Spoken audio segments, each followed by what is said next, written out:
We were really happy to find a house in Cornwall. Soon after, my partner and I found out that we were expecting. It was a little while after that I started feeling well. I went to see my doctor, who agreed with me that my symptoms were pregnancy related. Until they started to get a lot worse, I started to feel really sick, really nauseous, dizzy. I fainted as well.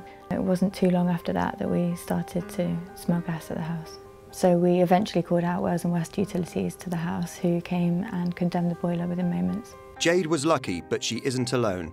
It is estimated that 5.5 million Brits could be at risk by not getting proper gas safety checks. And in 2014, there were over 67,000 gas emergency call-outs in the UK.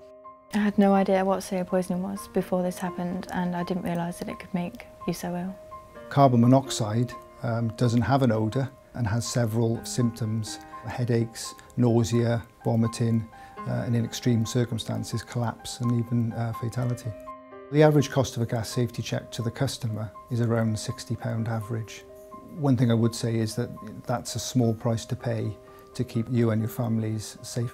I was asked to attend a leak on a boiler and complete the landlord gas safety check at the same time. The leak was completed. During the process of doing the safety check, I used my flue gas analyzer and noticed the readings had gone up in excess of 3,500 parts per million. At the time of manufacture for that boiler, the top limit was 200 parts per million. I felt nauseous, I felt ill, and just basically took some air until I felt better enough to go back to the property. It was only when the nanny came back with the two children, I explained that the appliance has got to be isolated and the gas supply has been capped. She put two and two together and realised that the headaches that she was having and the children weren't actually flu symptoms, were carbon monoxide poisoning. Gas appliance must be serviced by a competent gas engineer, and a carbon monoxide alarm as the second resort.